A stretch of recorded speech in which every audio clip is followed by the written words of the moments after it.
Hello? Oh, I guess we are ready to go. Another round of applause for Thelma.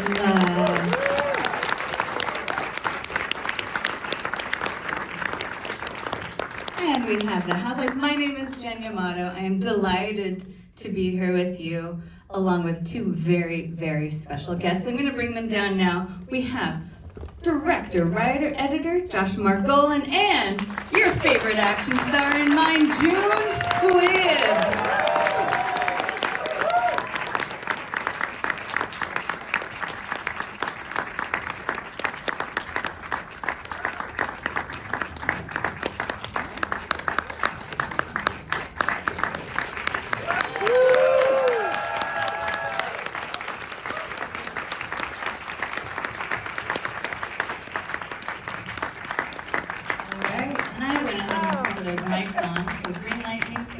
Welcome, June. Welcome, Josh. Thanks for having us.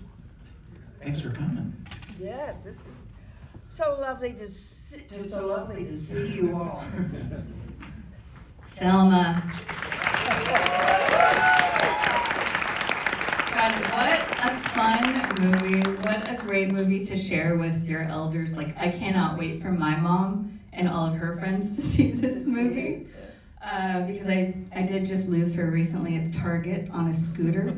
She sped out of my eye line and I couldn't find her for like 20 minutes. It's a risk. It happens. June, I want to start with you. Just in this moment, this great audience has just seen what is unbelievably your first leading role in a very long and illustrious career.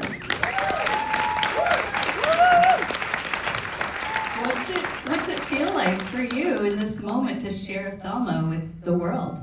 I love this moment. It's great. No, I love doing the film, and everybody keeps talking about it being my first leading role. And reading that script, I never thought of that. I just thought, I've got to do this. And if he had said to me, come and shoot for one day, I would have said, okay, I'll be there. It was just a great script, a great idea. And luckily, he turned out to be a very good director. So we were all, it was an A+ experience, it really was. Now, Josh, there is an amazing autobiographical element to the backstory of Thelma. Tell us where you got this idea. Tell us about the real Thelma. Of course. So the movie's very much inspired by a real scam incident that is almost verbatim to what's on screen. My grandma got a call from someone pretending to be me, saying they'd been in a car accident, and they were in jail, needed to be bailed out, and chaos sort of spread throughout my family. But luckily, in real life, we were able to intervene before she actually sent the money. But it was a pretty close call, and it sort of got my wheels turning, and I started imagining what might have happened if she had sent it, and set out to get it back, which I definitely would not have put past her. So it sort of started bubbling from there, and then it kind of became an excuse to write an ode to her grit and her tenacity and her spirit, because she's always sort of been a larger-than-life figure for me. So when I kind of started playing with the idea of taking some of these like action tropes and ideas and shrinking them down to sort of an everyday scope and scale to dramatize that, I got really excited about trying to kind of marry those two things, and that was the genesis of the script. And June, the real Thelma, were you interested in knowing this real woman after reading the script? Yes, and I did meet her. We kept thinking that while we were shooting we would meet, but she wasn't able to come to the set. So I met her about a month ago, I think it was. Yeah, about a month ago. And we were both doing an interview with CBS Sunday Morning, 2 different days. And the second day I went over to have lunch and to meet her. And I walked in and said, I'm Thelma Post. She said, no, I'm Thelma Post. And then we both just started laughing. We thought we were the funniest things that ever happened. And she's so proud of Josh. She just, he is her baby boy, her grandson, and she's so proud of him. She's wonderful. She's going to be 104 years old, and she could talk to any one of you. You know, she's wonderful. Sense of humor that doesn't stop. I feel like the two of you together might be a dangerous combination. We would be. So Josh, take us through, you write this script, it is eventually going to be your directorial debut. What was the journey like in getting it made? How did you pitch this? How did you describe it to people? So I brought it early on to a writer's group that I have with some friends of mine that our producer, Zoe Worth, started and hosts at her house along with Chris Kay and my partner Chloe Searcy, all of whom worked on the movie in different ways. And Chris and Zoe had been itching to produce something, and they were looking for an opportunity to produce something really executable that they could put together. And I brought the script into the writers group, and we read it for the first time, and they were so encouraging and so excited about it that it gave me the confidence to be like, okay, maybe there's something here. Maybe I'm gonna, try to keep going with this. And essentially, kind of around the same time, the group of us sort of solidified our mission, saying we're gonna try to make this thing. And we also managed to get the script to June, who I always imagined for the role. I honestly could never really imagine anybody else. And I was lucky in that we had a mutual friend in Beanie Feldstein who had just done a movie with June, The Humans, and she very generously shared the script with her. And then June jumped on board, which was a risk that I really appreciated at the time and appreciate now. And then once we had that kind of core group, we started just kind of trying to push the boulder up the hill and cobble it together as best as we could. Fred Heckinger was the second person in, and we just kind of kept adding pieces, and eventually we managed to, well, here's what I'll say. There's a nice thing about this project in that it kind of cuts through things very quickly. Someone's either in on, hey, we want to make a movie, sort of a lo-fi action movie in LA with a 94-year-old lead. People are either going to go, oh my God, I'm in. This sounds great. This sounds wild. Or they're going to go like, no, I'm sorry, that sounds too risky, or I don't understand what that is. And that was kind of weirdly a blessing, I think, in the process of getting it made, is that the people who jumped on board were people who were really enthusiastic about it and had a real connection to it. And so it weeded out a lot of time in a way where you're kind of, doing that dance with different companies and trying to suss it out.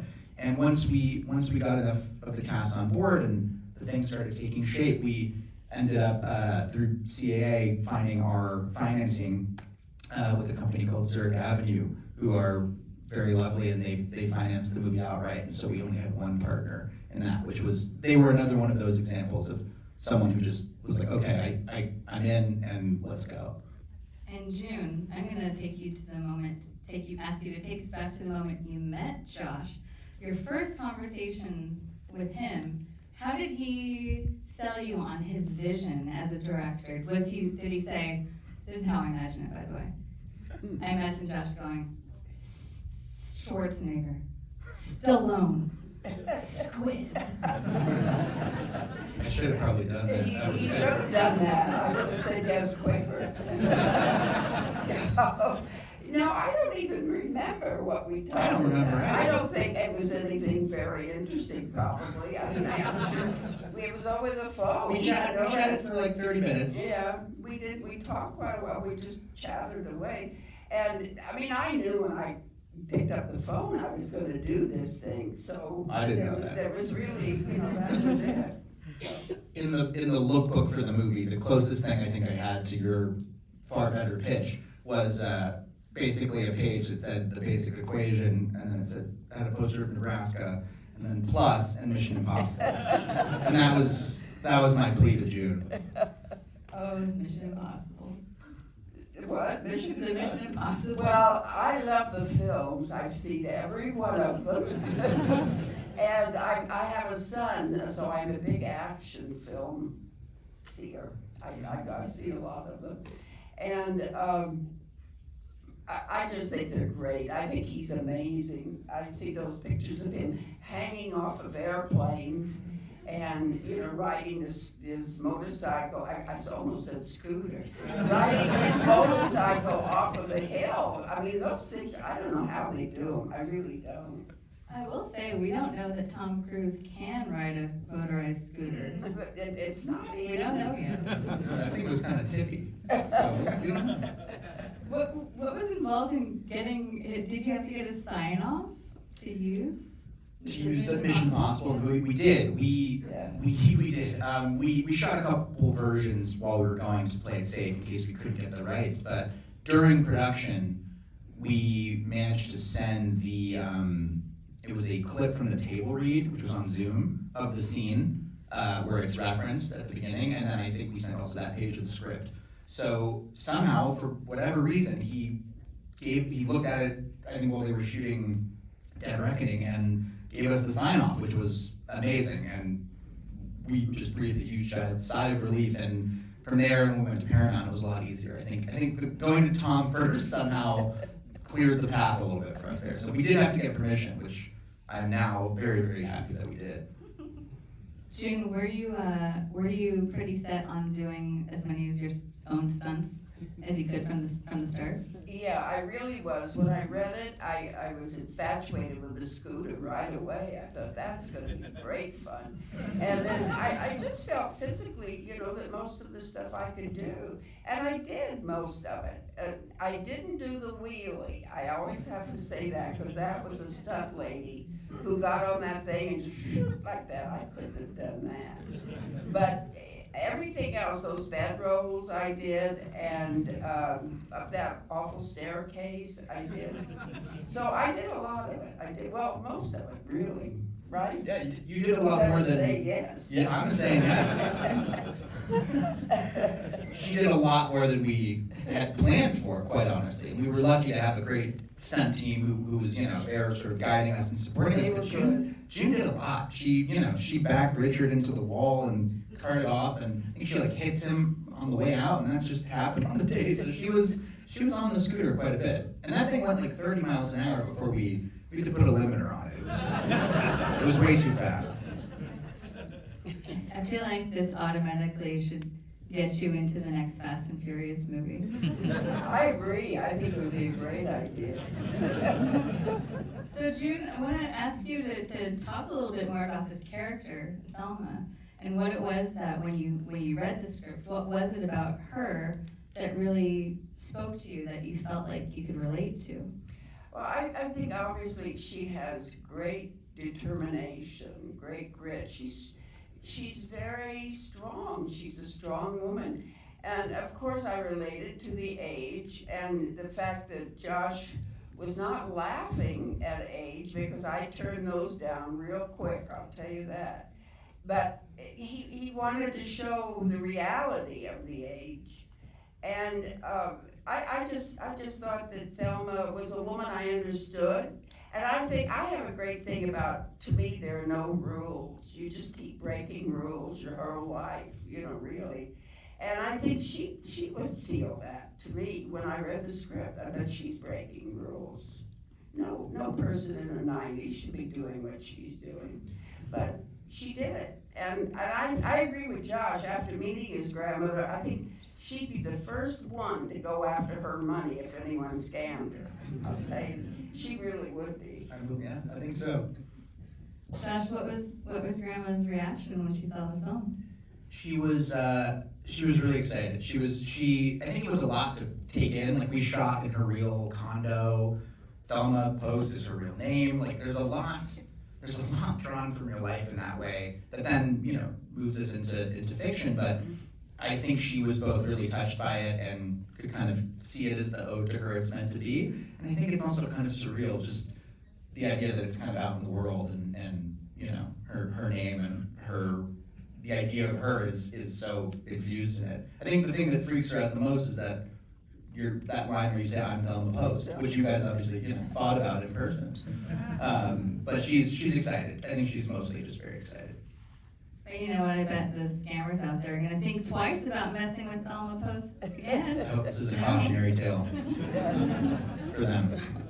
You built this great cast around June, Josh, and I want you to maybe tell us a little bit about how you built those parts, the importance of the chemistry of this family, because it's not just Thelma whom we're spending time with. It's her family, and I think the intergenerational journey that this whole family goes on together is really, really touching. Oh, thank you. The dynamic was really important to me, especially because it is, born of characters in real life that are then, exaggerated for the sake of the movie. But honestly, once I rewrote the part for Fred. It was originally supposed to be someone closer to 30-something, kind of at a different transitional moment, but we saw Fred in White Lotus and we're just like, he's so perfect for it. He's so the guy that we aged it down, and I'm really, really glad we did, not just for, mostly just because I think Fred's a fantastic actor and I was really happy he wanted to do it, but I think also just on a story level, it's the parallels between him and Thelma felt stronger at that age. I think you also give him a little more credit at that age for, how much of a mess that he is.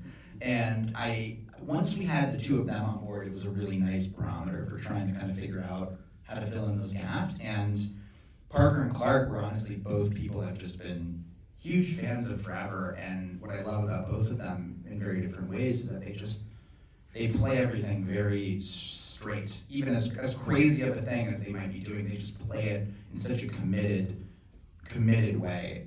Parker is Parker and just, brings such a wild, funny, spontaneous energy to things, and Clark just is so deadpan and kind of tosses everything aside. And I think they have a sense of reality to absurdity, and I think it was very important that the balance in the family felt right in that way, to sort of see the way in which they're kind of stuck between the two parties they're incredibly stressed about, and that the two of them can kind of have a bond by contrast.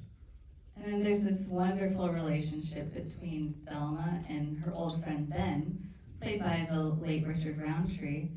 Could you each speak a little bit about working with Richard and this portrayal of his, and what are some of your favorite memories from working together? He was a wonderful guy, and he's a great actor. He was a wonderful scene partner.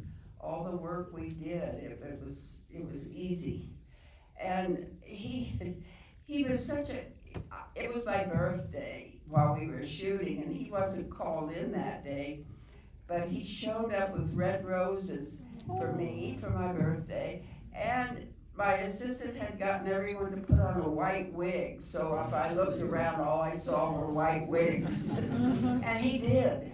So there was Richard, gorgeous Richard, with roses and a white wig on his head. But we all just loved working with him. He was just so great, such a great guy. And I think, I feel honored, and I think everybody does feel honored that we were there with him on his last film. Yeah, basically did what June said. That incident on the birthday was a great sort of nugget in terms of just what he was like. Just a really thoughtful, sweet, funny guy. Who, I think we just felt really honored and lucky to get to work with.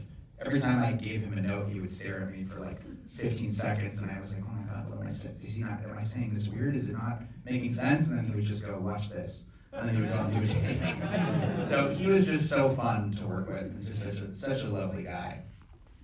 And you're really crashing that scooter into him, aren't you, June? What was, there's to sort of go deeper into that particular friendship in this film, I find it so moving how these two characters, Thelma and Ben, are moving through their years, experiencing aging in different ways, and how Thelma sort of learns to take that hand that's been outstretched to her at the end. What was compelling, what resonated to you about that friendship in the film? Well, I think that it's one of the most honest moments, not that there aren't a lot of honest moments in the film, but when we're saying goodbye, every time I see it, I feel that, my God, two people have spent enough time together that they actually are beginning to understand each other. And I think that's so beautiful, and I think that does, as Josh shot that final scene of Richard and I, that you get that. You get that he finally has a little more gumption probably than he did have originally. And I realized that I needed him. I could not have done it without him. I also love how, that last act we see all these little things like technology that have sort of plagued Thelma earlier in the movie. She is so clever and so resourceful that she flips them to her advantage. It's so satisfying to watch her figure out all these ways to turn the tables. But then when you realize that it's you facing off with Malcolm McDowell, it's really, really fun. I think I love the idea that when you see Malcolm, you think Clockwork Orange, and of course when you see Richard, you think Shaft. And let me tell you, we thought that a lot too. Those two, they're iconic, both of them. And they were so different, and the scenes were so different doing it with them. And that's the joy of doing these films, is, you sort of live life a little differently all the time. I want to open the floor. If anybody wants to ask a question in the audience, we have some time. I think we have one right in the back. Go for it. Hey, Josh. Hey, Alex. I want to thank you for getting the movie group back together and plus our musicians. Hi, guys. Oh, my God. And I'd say, you're growing up with you, 13, 14, 15, 16, go now. You don't always get to see people without their dreams that they have when they're little kids. And I think this is really special and something to really be celebrated. And to do it in the theater that we will all go to together is really pretty cool. What's it like for you seeing your name up on a screen and people in a full theater to see something that's made? Did everybody hear that? That was incredibly sweet. This is a bunch of my dear friends from high school and middle school all came. Hi, guys. Oh my God, so cool. Okay, amazing. Well, it's really cool. It's very surreal because, as you said, I grew up in LA. We all went to high school out here, and this is the theater we come to see movies growing up pretty much every weekend. So it's very surreal to be here, especially with the movie that started as a true indie. And then we were lucky enough to find our home at Sundance and distribution with Magnolia and make our way to theaters like this one. So it's very surreal, and I'm so glad you guys are here. This is so cool. Thanks for coming. On that note, actually, Sundance. We didn't talk about what was the Sundance experience for you both? It's your first time together. Your experience that you world premiered at Sundance and then sold the movie, which is basically the indie filmmaker's dream. Oh, go ahead. But it was my first time at Sundance. I had films there and been invited, but I'd never made it before. So for me, I couldn't believe that in this town, all these people that love films. I mean, you walk down the street and you just felt everybody was just there to see a movie. It was great. It was fun. But and it was exciting. I don't think any of us have ever experienced the love we felt there the first time that Thelma showed. It was just amazing. It was a lot of fun. It was my first time too. It was both of our first times. Yeah. So we were kind of just, going along for the ride, and it was a blast. It went so well and was so heartening and incredibly nerve-wracking all at the same time. But once we kind of ripped that Band-Aid and screened it and started getting in the rhythm of that, it was a lot of fun. Well, and of course, June, you've had such an illustrious career, not just your Oscar nomination for Nebraska. You've spent so many years on stage and working and living in New York City, a very exciting time. And one of your first roles was in Gypsy on Broadway. When you look back on all these roles, what is it that makes you proud of the roles that you've played? Well, no, I remember a lot of them. Some get a little dim, I'll tell you, but a lot of them don't. A lot of them I still remember very well. I remember Gypsy very well because it was my first time on a Broadway stage, and that was a big deal. So My first film was with Woody Allen, and I will never forget that because it was my first film. And I don't know, I was told the other day that I had over 100, was it 100? I think it's more than 100. 100, I don't know, Kelly, do we have that a lot of films and television. So I thought I would have a career on stage. It never occurred to me that I would be in a film or a television show. So there you go, you never know. We have another question right there. Go for it, please. Josh, congratulations on an awesome film. June, Thank you're you. amazing. Jen, an amazing surprise to have you. You're an incredible journalist. Oh my God, this is why I came tonight. Just kidding. But my question is for you, Josh. I actually have two. The first is, this being an action film with someone that is older, one of the things I thought was really amazing was the relationship with speed. We think of action, we think like bam, bam, Mission Impossible. And how you're able to play with speed within this film was really amazing. I would love for you to talk a little bit more about that and how you really came up with the ways of playing with speed. Sure, yeah, it was, thank you for pointing that out. That was definitely something that was a big topic of conversation in terms of figuring out how to handle the action of it all. And I think the basic philosophy of it from our perspective was, let's try to start the movie as grounded and human and realistic as we can, and true to life, so that as things ratchet up, these smaller kind of escalations have stakes. Because I think, with a lot of action movies, and especially bigger action movies, things can ramp up quickly, and then obviously the ceiling of where they go can just be much higher. And because we were taking these ideas and these tropes and trying to dramatize them in a very kind of everyday way, it really became about trying to be as subjective as we could be in terms of her experience, and make sure that we're always kind of experiencing those moments from Thelma's POV, which I think the score ends up doing a lot of with us too, because it's a tricky needle to thread, just tone-wise.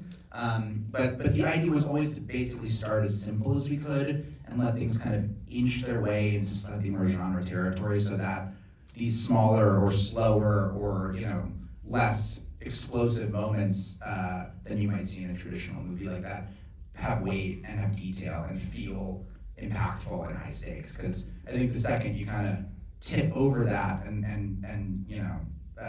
find yourself in kind of the zone of parody, I think we lose the stakes and we lose the idea kind of, and the idea of what we're trying to express through those tropes and through watching her do that stuff. So I hope that kind of answers your question. But That was great. Oh my God, amazing. I'm a filmmaker too. oh, awesome. And then my second question, I'm from Pasadena, so I'm an LA kid as well. And you can tell there's so much love of the Valley. So I have to ask, how much influence did Paul Thomas Anderson have on you? I'm a huge fan of his, as I'm sure many people are.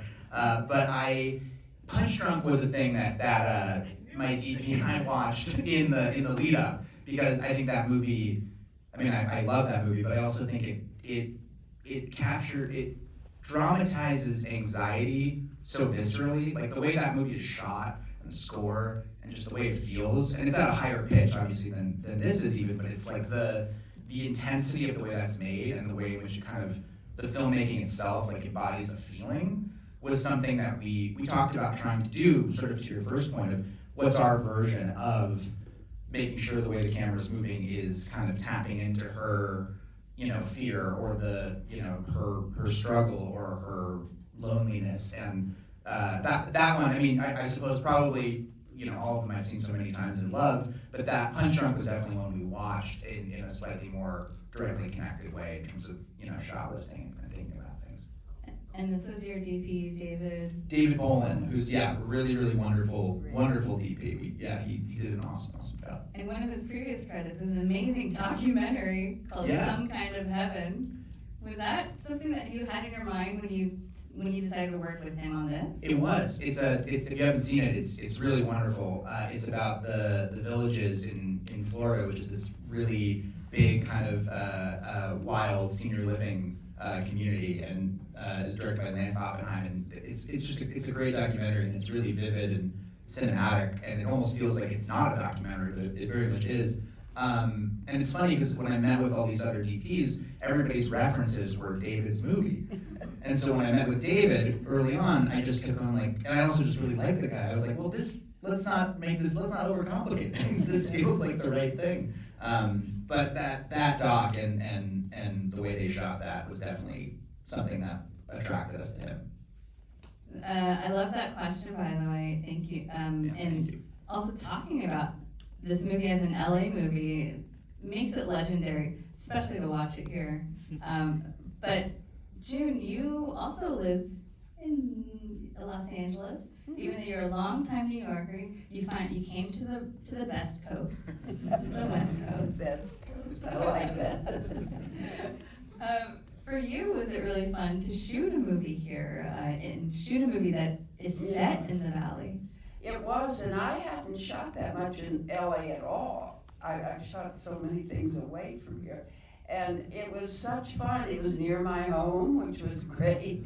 I just sort of got out of bed and it was 15-minute drive and I was there. No, and I just loved it. And I love seeing it where we're all over with that scooter and he's showing the freeway traffic. I think that's a hoot. So anyway, but it was great. It was great fun. It was just fun to be in these areas the way we were. I agree. I mean, I watched the movie and I wrote down, I was like, 1534 San Fernando Road. Is that a real address? Where's the scammer at? That's a good question. I don't think that's a real address. I think it's a mixture of some real addresses. It's a real road. I will say, I Google mapped it. There's a liquor store. Okay, there you go. It'll be the final stop on the Thelma scooter driving tour of Los Angeles. Working on that. We have time for maybe 1-2 more questions. Anybody? Oh, right here. Well, I have one question for each one of you. First for Josh. Just, there were about 4 scenes there where you had a shot of back of the head of June and just pulling in. What was those about, and what was your thought behind those shots? For me, those shots that kind of are behind her and kind of slowly pushing in, I feel like there are shots like those in a lot of action movies, kind of like hero shots almost, where you kind of get to see the action hero, whatever it is, kind of at the center of the frame, heroic, commanding the screen in some way, and you're also kind of like on the journey with them in some way. And so there were a couple moments. There's actually another that actually got cut, didn't end up in the movie, where I think for me it was a mix of some moments. Again, I think it kind of brings you into her subjective experience a little bit. There's something about kind of feeling like we're with her in those moments and kind of not quite seeing the world from her POV because we're really focused on her, but kind of latched onto her journey. But also to me, they were sort of downstream of, again, the kind of bigger versions of those shots in action movies that kind of give the hero their heroic moment. And I thought, June's got a great head of hair, so you just got to shoot it from the back. Great job on the film. June, for you, I know the movie schedules can be really, really tough and very tight and long hours. How do you keep up the energy and sort of keep the intensity of that character throughout the film? Well, I now only work 10 hours a day. I'm serious. That's true. You may laugh, but that's true. I used to work 14, 15 and never thought much about it. But, it is, by contract, they can't work me past 10 hours. So, that helps. But also, I don't know, I've always had energy, and age doesn't seem to be diminishing it that badly. I mean, it's certainly weakened it, but it's not destroyed it. So I have the energy to keep going, I really do. And frappuccinos. And The frappuccinos. I love ice blendeds. If anybody wants to keep me working, all they have to do is give me an ice blended, and I'll keep on as long as they're coming. That's serious. That's what it is. They know that. That's really what it is. You know what else might help is a little hat action right here, where you can channel your favorite action heroine, June Squibb. I love that Magnolia has made merch in your name, not even just the character name, but in the name of June Squibb. Well, thank you everybody for coming today. Let's have one more round of applause for Josh.